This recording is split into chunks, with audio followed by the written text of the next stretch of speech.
Hello and welcome to Betfred's Football Show. A huge weekend of Premier League action, and then we've got a winter break. Dean Windass alongside me. Dean, thanks for coming in. Let's kick off straight away with a game of a weekend, which is at 4:30 on Sunday. Chelsea versus Spurs. Contrasting fortunes this week. Chelsea dropping points. Have not won since Boxing Day when they beat Villa 3-1 in the Premier League. We've drawn 3, lost 1. And Spurs still unbeaten on Antonio Conte. And obviously, they'll be really, really G'd up with that late comeback. What a result last night, wasn't it? Obviously, Conte, he's starting to get it together now, I think. The players are starting to sing from the same hymn sheet what he wants, pressing from the front. Harry Kane's looking sharp. On the flip side of the coin now, Chelsea find it very difficult. A lot of controversy, obviously, with Lukaku's quotes.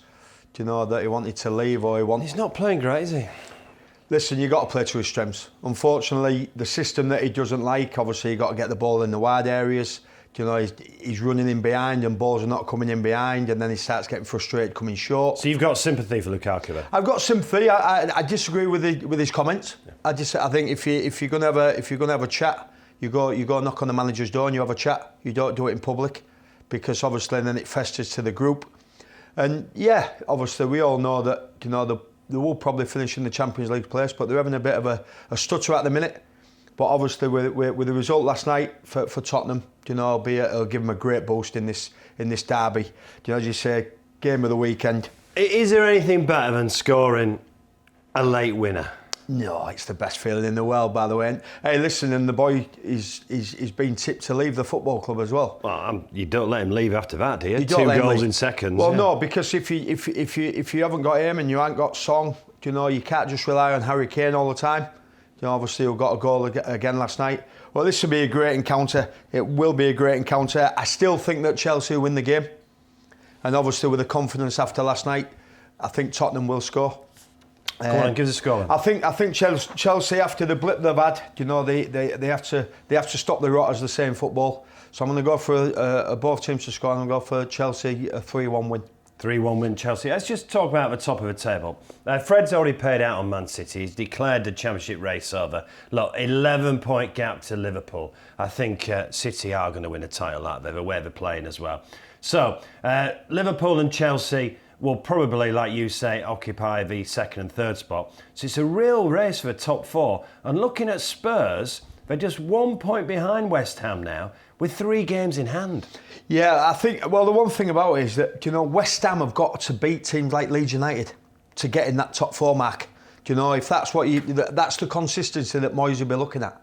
But for me, Tottenham, if they can just score, just don't rely on Harry Kane all the time. Get goals from set pieces, Mark. Yeah, that's what you do set pieces all week in training. Do they score enough set pieces? A little bit like Leicester, concede too many goals from set pieces. So if Tottenham can add goals, then they've got a great chance of getting in the Champions League spot. You've gone for 3-1 Chelsea. Yeah. Just a word on Chelsea. Midweek, that 1-1 draw Brighton. Thomas Tuchel said that his players are tired and he's tired. Have you got any sympathy? No. Not whatsoever. Listen, because of the coronavirus, and I speak to my son who's obviously at Sheffield Wednesday, they don't do as much training now because obviously the amount of games that are coming up.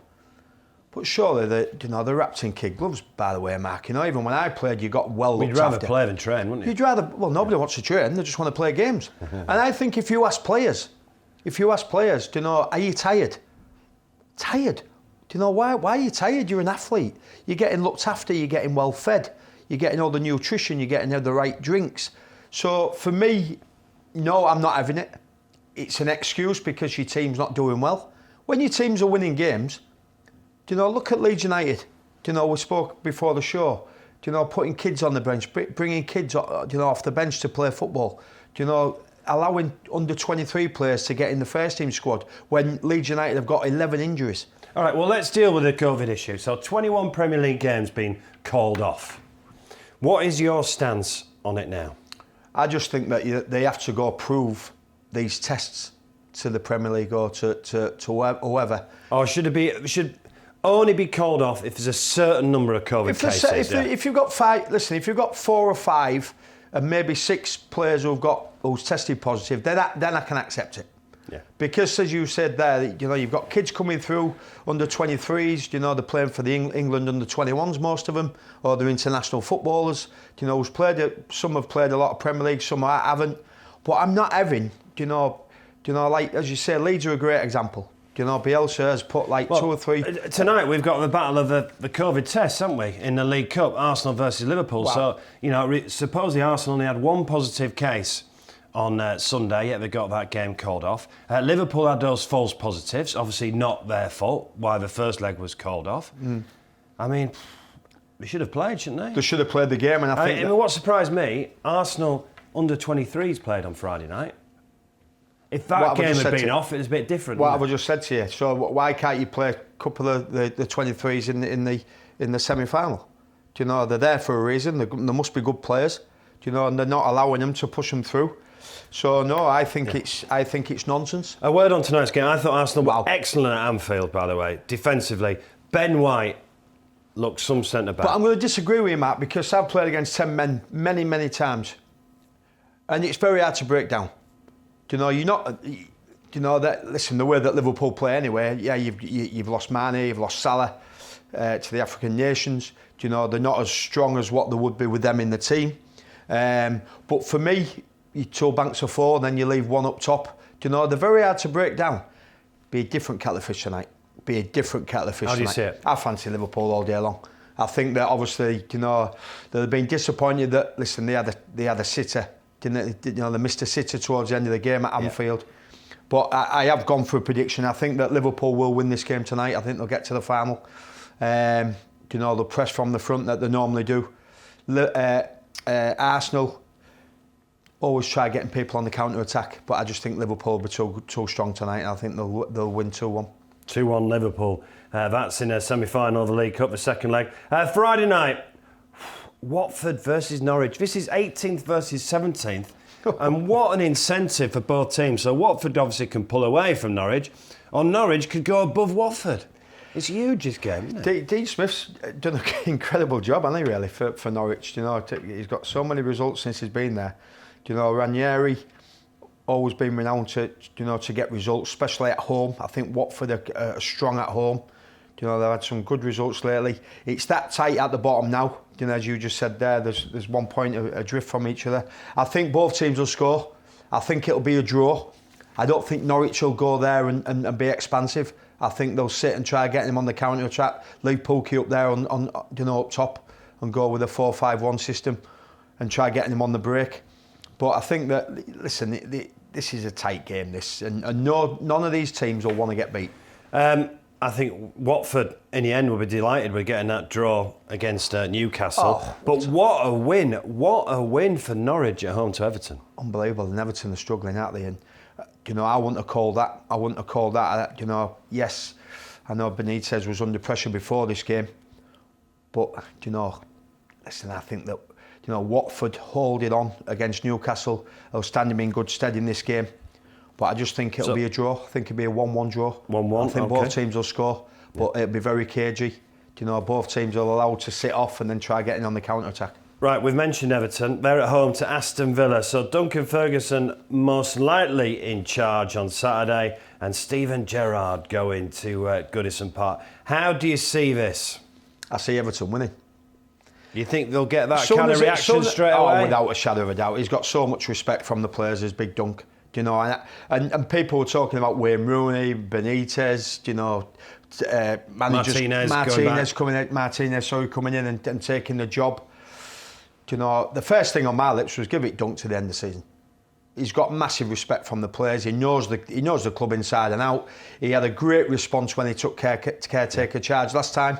So I'm going to go for an Everton win, Mark. I think that Goodison Park will be jumping. I'm going to go for a 2-1.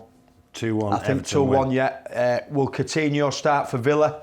I don't think he will. I think he needs another good when he came on now, didn't he? Yeah, he was blowing a little bit. I watched him. He was blowing a little bit, and it's to get into the tempo of the Premier League. But I think that he'll need another sort of week or so, 2 weeks, to get up to match speed. And Stephen knows that he can bring him on if they need him. You mentioned Leeds' result against West Ham. That was massive. That's 2 wins on a bounce for Leeds. They're on 22 points. Gap now until the bottom 3 for Leeds. So that was a huge win. They've got Newcastle at home on Saturday. So if they can win 3 games on a bounce, then it's looking a lot safer for Leeds, isn't it? That was a massive win. Massive, massive win. Everybody was talking about Leeds looking down. And all of a sudden now you've got 3 games unbeaten and then you're looking back up again. Do you know, it'd be a tough game for Newcastle at Ellen Road. I can't see Leeds losing this game. I've got it on my sheet here. I cannot see Leeds losing. Newcastle are desperate for a win. And when you're desperate for a win, you go a little bit gun-ho. Do you know, you start coming off your shape, start getting a bit desperate. Do you know, because, listen, a draw's no good to Eddie Howe's team. Do you know, and it's a situation where now, because of that result that Leeds United got against West Ham, who played really well, to be fair. It could have gone either way. Jared Bowen's missed at the end when he went to Chester and he should have headed it. But I think, you know, Leeds will win this game convincingly. 3-1. 3-1. 3-1. Both teams will get. So do you think at the bottom it's 3 from 4, do you think? I think it's 3 from 4. You can't pull away from it, Mark. I think that it's apparent now. I think that Newcastle are going to struggle. They're going to have to win a hell of a lot of games on the bounce, and it's very difficult in the Premier League to go, like you just said there, Leeds United winning, 3 on the bounce. It's very difficult that Newcastle are going to do the same.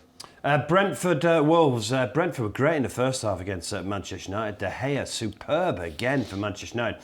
Now Wolves, unbeaten in the last 5, winning 4. Wolves are in 8th. Wolves are quietly getting on with their job. Wolves are quietly happy at the minute because they're playing attractive football. They're defensively very solid. Conor Cody at the back's a great organiser. Listen, Jimenez is always going to get you a goal.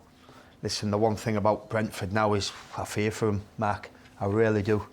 I really do fear for Brentford. Got 23 points, though. Yeah, they have, but there's still a long way to go. And at the minute, it's just on a slippery slope. They need a result very, very quickly. Yeah, Ivan Toney scored the other night, which is his first goal, I think, in 7 or 8 games, I think it was. So, again, you can't just rely on Toney. But I think that, listen, this will be a tough game for Brentford. I think that Wolves are flying. They'll go there with full of confidence. Brentford will know that they have to win a game of football here to get back on track. I've still gone for a Wolves win. I think that Wolves on the counter-attack, 3-1.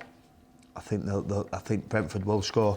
But I think the way defensively solid Wolves are and the talent and the trust they have in the players, can they keep hold of Chaori,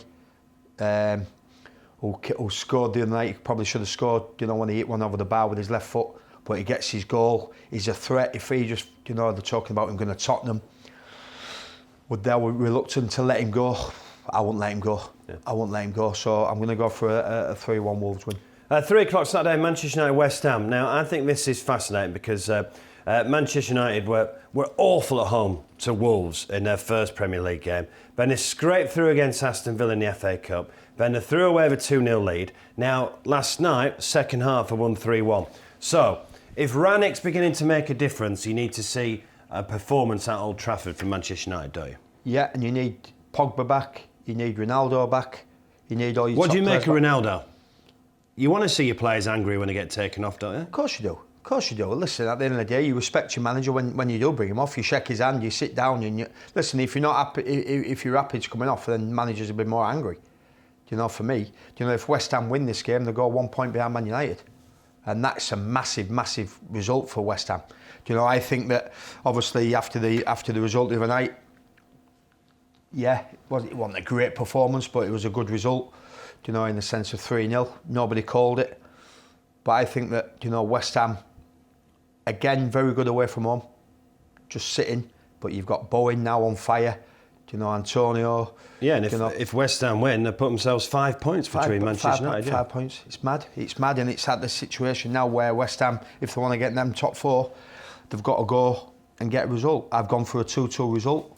2-2 draw? I think they've got, I think it'll be a 2-2 result. In the sense that, because West Ham were always going to get you a goal, but then again, they're always going to concede. And how many times have West Ham conceded this year? It's amazing, and Moyes won't be happy about he'll be happy about the attacking side of it, but defensively, he won't be. But listen, he's pulled up trees this year. As David Moyes, probably manager of the year at the minute. It was 2-1 to Manchester United at the London Stadium. So Dean's going for a draw between Manchester United and West Ham. Southampton, Man City. Well, City just look unstoppable at the moment. How good is Kevin De Bruyne? How good are Man City? It's crazy, isn't it? You watch them, they're a joy to watch. Do you know the one thing about Southampton is that, they're not getting great results. They've had a takeover. What will happen with the takeover? Is the manager going to be staying there? Is he going to bring in players? Listen, where are they now in the league, Mark? They're looking down here. They've got 24 points. Southampton. It's a situation now where they've got to start winning games. I can't see them beating Man City, Mark. No. You can't see it. We speak on this show all the time, and I speak to everybody in football. If Man City score first against you, you're in massive trouble, because then you've got to come out and get a goal. And the same football, stay in the game as long as you can. Southampton will try staying in the game as long as you can, but I'm going to go for a 3-1 win. I think that that they're too strong, like you just said. De Bruyne, they're all singing from the same sheet. Everybody, all the best players work the hardest, and they're an unbelievable football side. Palace, Liverpool. Liverpool beat Brentford 3-0 at the weekend. Obviously, Liverpool are in action tonight. How do you see Palace, Liverpool? Palace currently 11th position. Yeah, and the 24th out of Palace, and I think that Patrick will be quite happy with the first season that he's had. That I think to consolidate, which they will do in the Premier League this year. That's what Patrick will want. I think it always comes back to that nightmare when Palace played Liverpool and when they drew 3-3 when they were going for the title. That'll always be in the back of the mind, even though that Klopp obviously wasn't there. It was Brendan Rodgers. The players will be aware of that, always there. So tough place to go, Selhurst Park. Great atmosphere behind the goal. I just think again, it'll be a tight game because of Mane and Salah not playing. The other players will come in and take them places. They've got to step up to the plate. I still think that Liverpool will win. But Palace will always score at home. 2-1. 2-1. Predicting lots of goals Liverpool. This weekend, Dino. Listen, all my predictions this weekend, Mark, have gone that both teams will score in every fixture. So hopefully I'm right like I was last time. All right, Arsenal, Burnley. I tell you what, we talked about the battle for relegation. I think Burnley's problem now is obviously not just they're on 11 points, but they've only played 17 games. They've played 4 less than Norwich, 3 less than Newcastle, 2 less than Watford. The biggest surprise for me... It's the fixture pile-up. The fixture pile-up, and the biggest surprise for me, why would you want to sell your best centre-forward? Why? When Newcastle... To a rival as well. Well, they're playing them last game of season, Mark. Burnley, Newcastle, last game of season. That's just... and if Newcastle can turn it around and Burnley don't, and they've got all this pile-up now with games in hand, it's beyond me. Unless it's gone out of Sean Dyche's hands and gone, we need the 20 million, which probably they don't. Well, Sean Dyche, if they want to stay up, Sean Dyche should be given the 25 million to spend on another centre-forward, shouldn't they? Well, should do, straight away. But the trouble is... They haven't yet, and that's what surprises me, is when a manager... Obviously, it's been on the cards for 2 or 3 weeks that Eddie Howe obviously was after Woods, after the centre-forward got injured. I think that the one thing for me is that, and I said to my son Josh, I don't think Chris Woods will get as many goals for Newcastle as they did for Burnley, because Newcastle play in a different type of way. Burnley are 4-4-2, get the ball forward, get the ball into the box. That's why Chris Woods scored a lot of goals. And I think he'll struggle at Newcastle to do that. Give us a prediction then, Arsenal-Burnley. Burnley need to win, but I've gone for a 2-0. I think 2-0. I think Arsenal. I think they'll be too strong at home, and I fear for Burnley. I do. And finally, let's talk about Leicester-Brighton. Leicester will be gutted. 2-1 up with seconds left. Leicester now in 10th, and Brighton 9th. Not going great for Brendan Rodgers at the moment. No, that's a big blow, innit? Last night, massive blow, and I think they've struggled this year. Jamie Vardy's been injured, which is a big pinnacle side of the way that they play with his pace. Maddison's been injured as well. Obviously, Barnes has been injured. Listen, this will be a tough game for Leicester. I think that Graham Potter's done a fantastic job well organised, pass the ball well, play between the lines. I've gone for a Leicester win. I think after last night's defeat, there'll be wounded animals, and Brendan will stand on a few toes. So I've gone for a 2-1 win. 2-1 win. To Leicester. But Graham Potter's done a fantastic job. Is he the next replacement for Everton? He's been on the lips. Why would you want to go to Everton when he's doing a fantastic job next year? If he does well next year for Brighton, then obviously, that big top 4, top 5 team will come knocking on his door. But what a great job he's done at Brighton. Right, I've enjoyed your company. I believe you've got a treble for us. Last time you were on your treble one. Well, we always do the treble, Mark, don't we? I've gone through, obviously, Leeds United to beat Newcastle. Yep. Leicester, which I've just said. Yep. And I'm going to go, obviously, Everton to beat Villa. Oof. So and that'll be a great price. Leeds, that will be an Leicester unbelievable price. and Everton. And I'll be doing that Dean myself. Windass's treble. Right, thanks for joining us. If you're having a bet this weekend of football, please keep it fun and gamble responsibly. See you next week.